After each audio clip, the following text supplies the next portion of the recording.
guys! Welcome to another vlog. This is Cherry from Edmonton, Canada. So kakatapos ko lang ng isang meeting from work and lunch break na. Magto 12 na. Since napakaganda ng weather lately, maaraw, and mukhang uulan na naman later this week, kaya naisipan kong samantalahin na lumabas during my lunch break. What I'm planning today is to have lunch at Jollibee.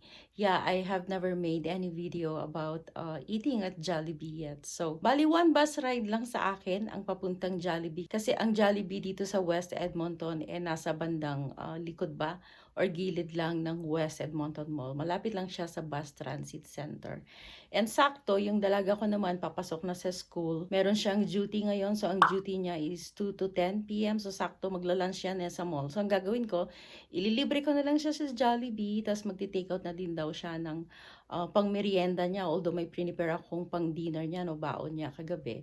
So, plano rin niyang mag-take out ng pang-merienda niya mamaya. So, we'll take you with us at kain tayo sa Jollibee. And then, after that, may mga ilang items lang din akong kailangang bilhin sa TNT na naubusan na kami, no, na pangluto. So, okay, tara, let's sa Jollibee.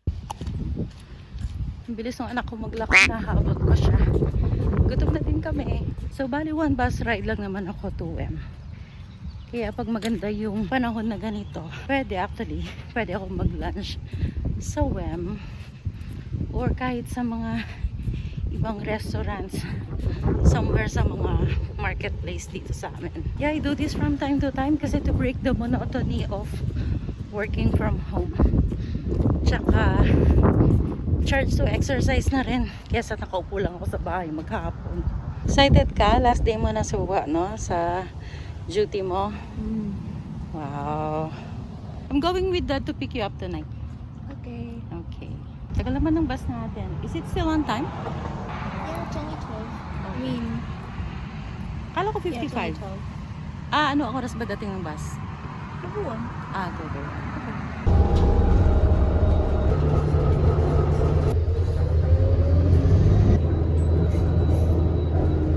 Yeah, so itong bus itigil sa transit center.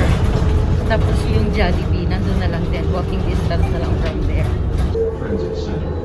Okay, dito na tayo sa transit center. So, baba lang tayo doon. Tapos maglalakad na lang pa ganun for Jollibee. Okay, so dito nakababa na kami. So, that is WEM. Sa part na yan. Tapos, ang Jollibee is doon lang sa dulo doon. Dati, ang bus transit center, doon pa sa bandang harap ng WEM. Pero nung nagsimulang gawin yung LRT line, doon sa harapan ng WEM, sa 87 Ave. So that's when they moved the transit center here at the side of WEM. During pandemic yun eh. Tapos nagkataon naman na, pero buti nga nilipat yung transit center dito kasi ang Jollibee nga naging accessible. So yun ang Jollibee. Okay, here we go, Jollibee! Lunch na tayo. Ano to? 24.99. Wala na sila nung $10. Itong meal deal nila. Wala na sila nung $10 na lunch. So yan. You want the chicken sandwich you said? Okay. So yung daughter ko, gusto raw niya yung spicy deluxe, yung chicken sandwich. Ako naguguluhan pa. Sige, let me think. Ay, ayun. Yun na lang sa akin yung one piece chicken plus Jolly Spaghetti meal. Pag meal magkano siya? $13.49. Tapos kuha tayo ng pineapple juice. Okay, kuha muna tayo ng table. Saan? Dito na lang. Binigyan na kami ng number. So yung total namin, 35. Yeah, actually medyo may kamahalan ng Jollibee. Pero sa bagay hindi lang naman Jollibee. Halos lahat naman ng fast food eh. Nagmahal na talaga. Even McDo. So parang wala ng $10. Unless you get yung talagang budget meal. Pero pag yung mga regular meal, talagang at least mga nasa $12, $13 na. Excited ka na? For my shift to be over. Yes, finally! Then we can plan na yung travel natin. Yay! Shop for summer clothes. Summer clothes! Tapos summer break na. Yeah.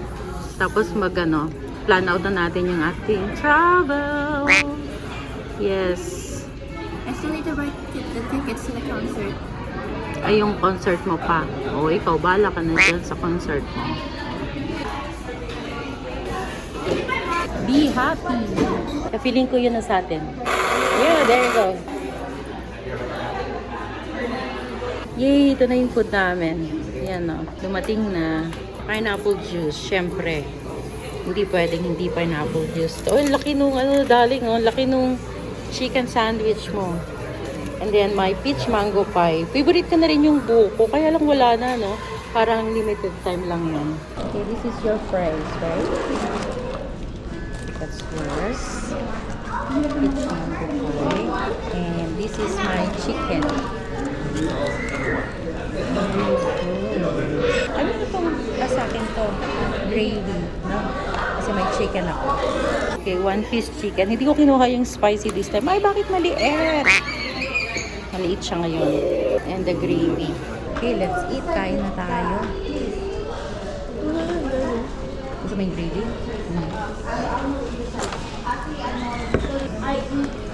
Ayan, ang gagawin niya, sasawsaw niya yung french fries niya sa gravy. So, parang poutine. So, mga batang ko, nasanay na sa poutine. And by the way, Jollibee Canada, sabi ng binata ko, bakit daw ang Jollibee walang poutine? Wherein, you have the best gravy. So, perfect daw kapag magkaroon kayo ng poutine. With the Jollibee gravy. Okay, mix natin yung spaghetti.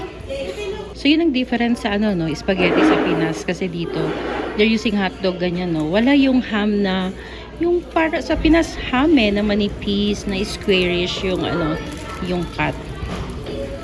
So, yun yung pagkakaiba. Although yung lasa naman, kind of similar, although not exactly the same as what's in the Philippines.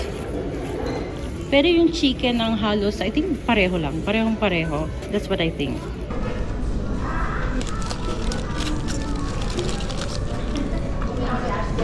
Okay, now let's kainin natin chicken.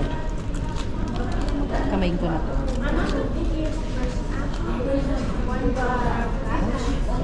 Yung gravy, the same na the same, no? Yung timpla ng gravy sa Philippines.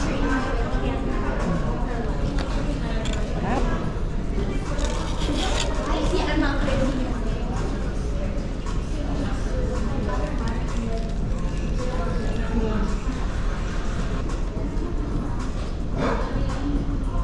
Ito pa rin talaga yung panlasang tulong.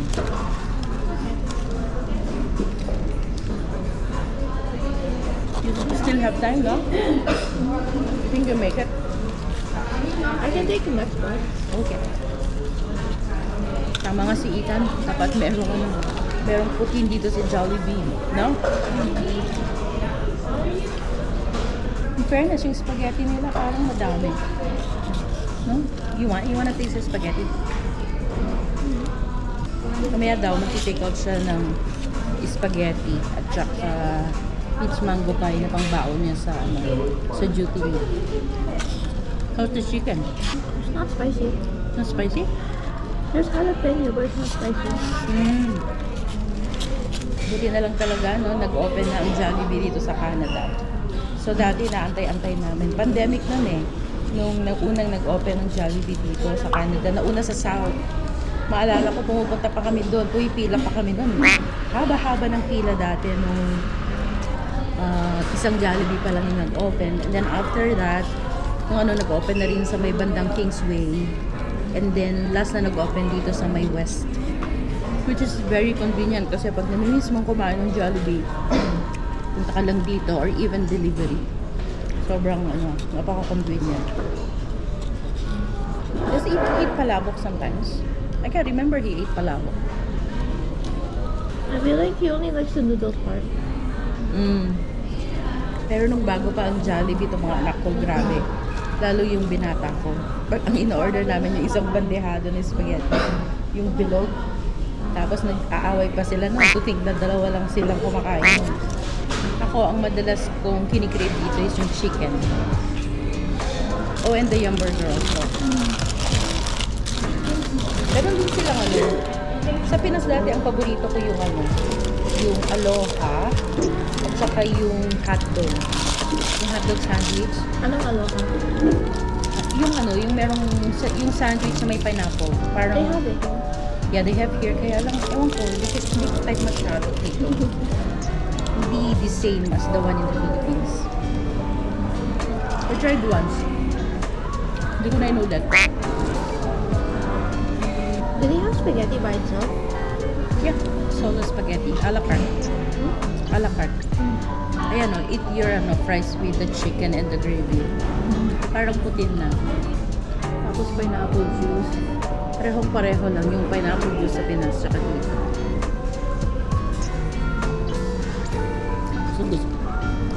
Gusto rin ng mga anak ko itong pineapple juice. Bilis lang ubusin. Medyo matagal-tagal na rin ako hindi nag-Jollibee. Parang last na Jollibee ko, nagpa-deliver ako sa bahay. Siguro mga 2 months ago.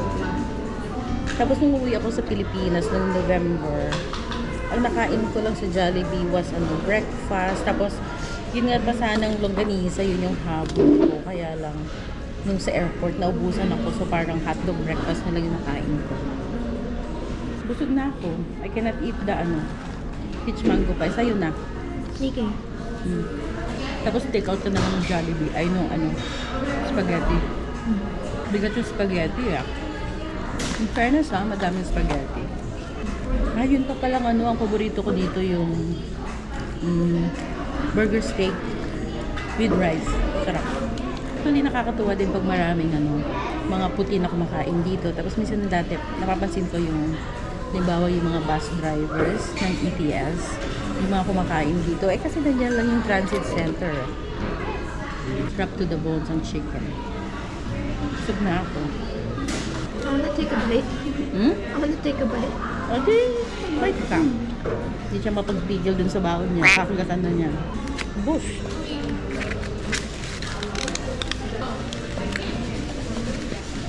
Yan yung peach mango pie. The same din sa Pilipinas. Tapos super crunchy. So, ang kagandahan dito, kahit na ilang araw na, crunchy pa rin siya. What time yung next bus mo, darling? Check ko. Kasi after this, orderin mo na yung baon mo. Saan yung phone ko? Yung phone ko. Ayun, pala. Okay, be safe, darling. Nauna na siya sa akin kasi yung bus niya malapit nang dumating. Na-orderan ko na siya ng baon niya na spaghetti. Pero pinagawa niyang meal kasi gusto niya pa yung yung pineapple juice. So ako, tapusin ko lang yung may natira pang may natira pang fries. Tapusin ko lang to and then lalarga na rin ako, punta na rin ako sa web. Meron lang ako bibiling saglit sa grocery.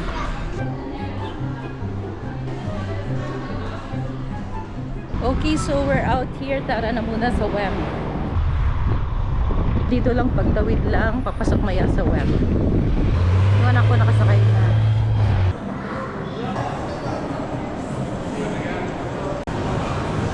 Kaya tayo sa TNT. Nasa second floor siya.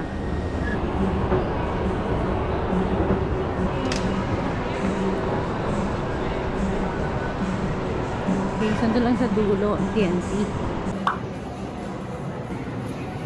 Naubusan kami ng ng garlic tsaka toyo. So, kuha lang ako saglit. Ito yung binibili ko yung pangmaramihan. Mukhang fresh naman, $5.99 kasi mas makakamura ka dyan. And since nandito na rin lang ako, kukuha na ako nitong shiitake mushroom. Saan siya? $5.99. Dito lang ako madalas nakakabili. Then nakita ko merong hinog na mangga. Ayan, kuha tayo ng hinog na mangga. Piliin natin kung ano yung matamis. Ito siya, Ataulfo mango, $2.48 per pound. Pili tayo ng matamis. Yung ganito, mga hinog na to, pag yung medyo nag-orange na, tapos pag inamoy mo, minsan meron yung iba mapapansin mong matamis. Pero yung iba hindi rin. Pero pag yung mga ganito, subukan na to, pag yung mga medyo nag-orange ng ganito, ito yung mga ready to eat na, hinog na. Tayong plastic. Okay, so ito na yung mga napili natin kanina. Ito mga ready to eat na, medyo overripe na to Ito. Kapag yung mga ganito na medyo nag-green, pwede rin kunin na to. Pero pag binuksan mo to now, maasim yan. So siguro antay mo to ng mga 2 to 3 days. Tapos pag ano, mahihinog na. Some more. Ito, okay din yung maliit. Isang kainan, isang tao. Sarap din ano, pang shake. Dagdagan pa natin. Kasi pareho kami nung dalaga kong mahilig sa mangga. Lalo na sa hinog na mangga. Pa tayo ng isang medyo green. Parantayin nating mahinog. Ito, hindi ba ito hinog na hinog? Mga 2 days. Isa na lang. Sige, ito. Mga 3 days.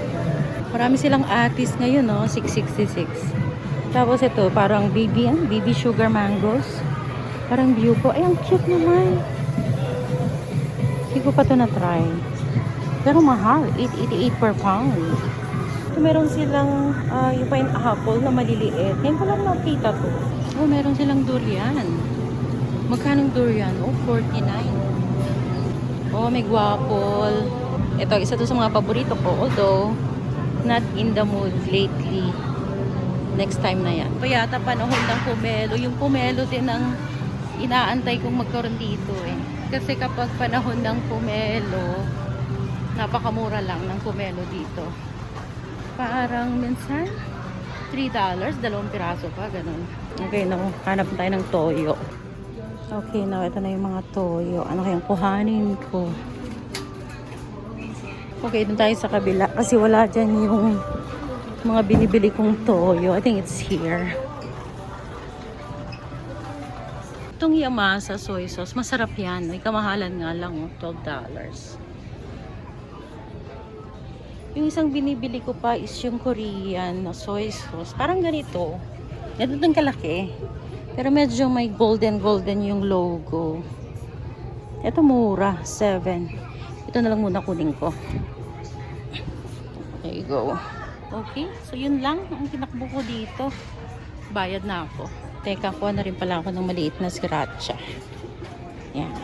Okay, ito na to talaga. Babayad na ako. Okay, so tapos na ako. Time to go home. Yeah, uwi na ako at magtatrabaho pa. Siyempre, we're paying bills. We have to work. So we play hard. We also work hard.